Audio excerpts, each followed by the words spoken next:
radically, our life has to change. Our relationship with capitalism has to change. All the people who say, I don't see color, I have seen color my entire life because the world has made me feel my color. I was kind of just like, floating by, like, I'm a black man if you need me to be, but I can be anything else if I need to survive. The future is a little brighter. It's not bright, but I mean, we've definitely come a long way. This is the Beyonce to my Jay-Z. We the gay B and J, you know what I'm saying?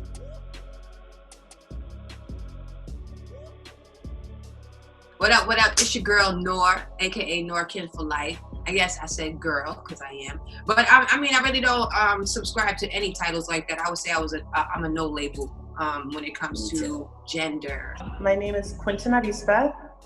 I'm 22 years old. I really don't care about pronouns. It could be any pronoun that you want. My name is David Grannum. My pronouns are he, him, his. I am 20 years old. I am Ariane. I am 19 years old. I am a Black person. My pronouns are she, her, hers. I'm Anjuli Arreaola-Burl. I'm 20 years old. I'm studying film and television production at USC. My name's Naomi Ituah. I'm currently 20 years old and I am now a junior at USC studying cinema and media studies. I'm a queer pop artist. I do multimedia art, but right now I'm leaning into a pop persona project.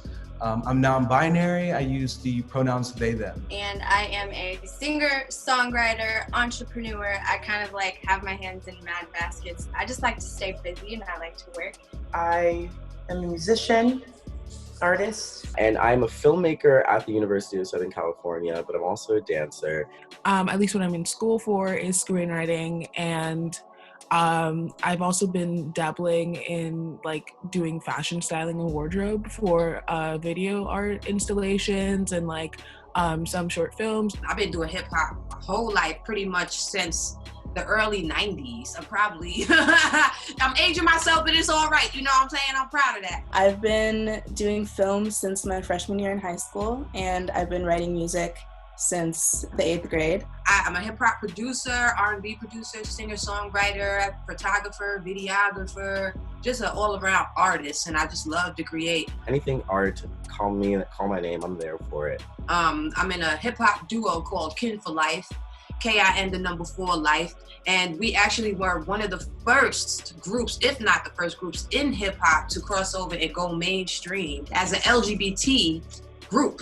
I identify as lesbian. I guess I would call myself pansexual. I'm like struggling with the label a little bit, but like I just like don't really care when it comes to gender and like attraction. Like that's just kind of my baseline. And sexuality is just like queer as of right now. I've been actually thinking about how I identify. I am not a labels person, and I hate trying to explain myself to the world.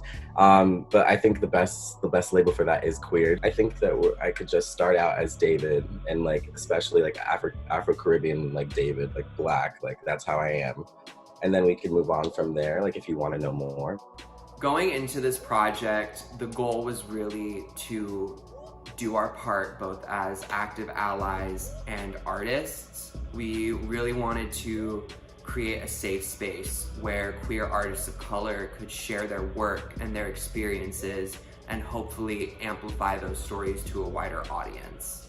Now more than ever, people are finally starting to see how disgustingly racism and transphobia and homophobia and really just bigotry are so deeply rooted in our society as a whole. And I hope that people come into this willing to listen and willing to learn and leave wanting to be more active in their support of all artists, especially the ones who are often made to feel like they don't have a space at the table. Just being born Black in this country, I can tell you, all the people who say I don't see color, I have seen color my entire life because the world has made me feel my color. I was made aware of just kind of like police brutality when I was young, because my mother would tell me like, you know, you had to watch out for like police and you have to be on your quote best behavior. This has been happening for all my life and way before that. For my grandparents, their grandparents, it has been happening from the beginning of time.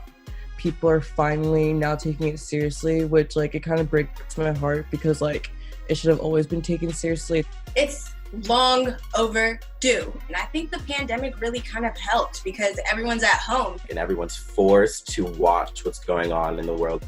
If we don't change beyond, June, or if we don't change beyond the period of this revolution that feels the most loud to us, the most present to us, if we don't create long-term commitment to developing ourselves and change, really, Black lives didn't matter. Really, you were saying Black lives was the only thing on television, and the sound was so loud I couldn't turn it off and I couldn't find the remote.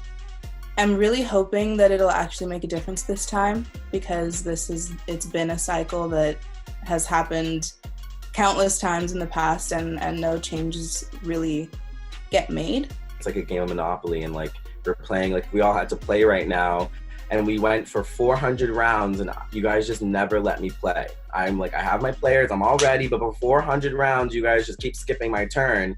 And but then after the 400 rounds, you're like, okay, go ahead, you can try now. But you guys had already bought all the properties, you bought all the hotels, all the houses, and like, now what am I have no money, I have nothing. And every single time I try to get up there, oh, you can't get a hotel, you're Black. Oh, you can't get a house, you're Black. You want to buy this property? Oh my gosh, are you smart enough? Just being a Black woman in America and being LGBT, and for me, like outside of music, I have my corporate life where I'm also like one of the youngest in my field, so I'm like used to carrying the other categories. I had realized that I was ignoring that part of my identity for a really long time. I was kind of just like, floating by, like, I'm a Black man if you need me to be, but I can be anything else if I need to survive in this, wherever I am. When you think about corporate culture, when you think about what it means to be nice, what it means for you to be pleasant, basically what you're saying is that like anything that doesn't follow these guidelines of professional or, white, like it's wrong.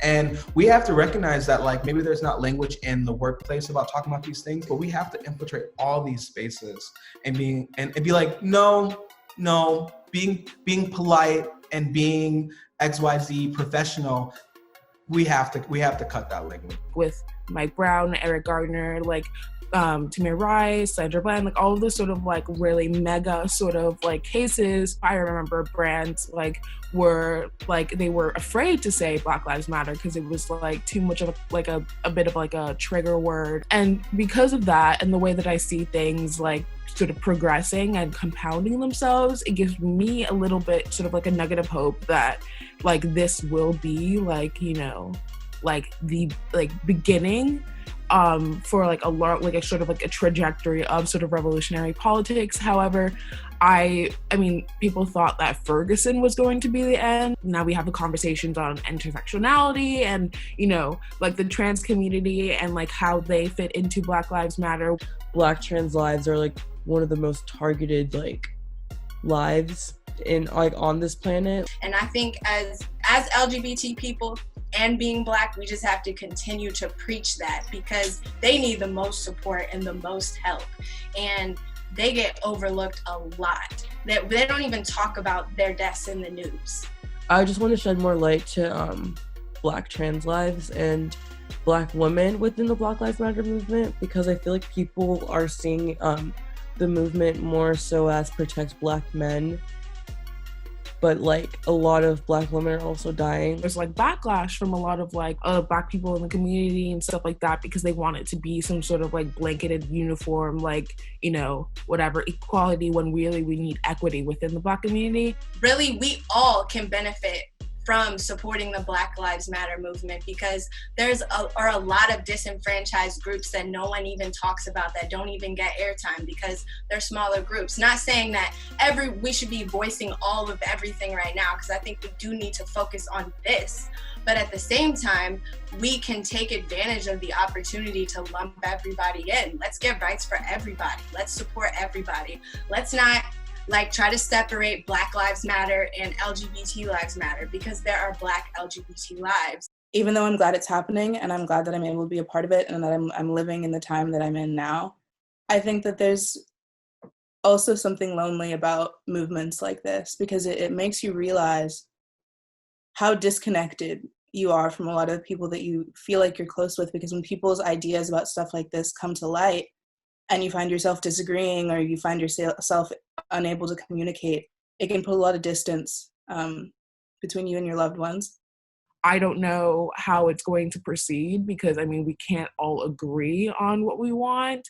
And it's just a lot that's happening and I'm overwhelmed almost. It feels so stressful right now and it feels so negative on many different aspects. However, change is not something that comes easy. I think of it as you're giving birth to a child. When you're in labor, that's like the worst. You're in so much pain when you're in labor. The baby's kicking and the water's breaking. You know, it's just chaos. But once you actually do finally have this baby, it's a beautiful result of a lot of struggle. And I think that there's a lot of sunlight and a lot of rainbows on the other side of all of this craziness. But we got to go through it to get there. I'm sure that people, you know, like 20, 30 years ago were thinking similar things about their movements, and they were worried about, well, the future is not going to look that bright. And I mean, the future is a little brighter. It's not bright, but I mean, we've definitely come along the way. Find your local leaders and back them and support them, because like we all want to be the next big thing, right? But the next MLK already exists. They've been out here putting in work. Like, so we have to get behind them. They already have ideas, they already have connections, resources. So I think just take a second to figure out who that is. In our system of living, we have to recognize that this is a long-term commitment to self. You're committing to your discomfort. And we have to recognize that radically, our life has to change. Our relationship with capitalism has to change. Screw the system that we currently have. Stop trying to work within it and let's start reshaping it, because it doesn't work. It's broken on a racial level. It's broken on a socioeconomic level. It's broken on a distribution of wealth level. Our relationship with government, commerce, and our communities, both locally and globally, has to change. And that takes radical steps. That takes radical honesty, and we won't be comfortable while it happens. Don't talk to me about a land of the free and the home of the brave until everybody's free.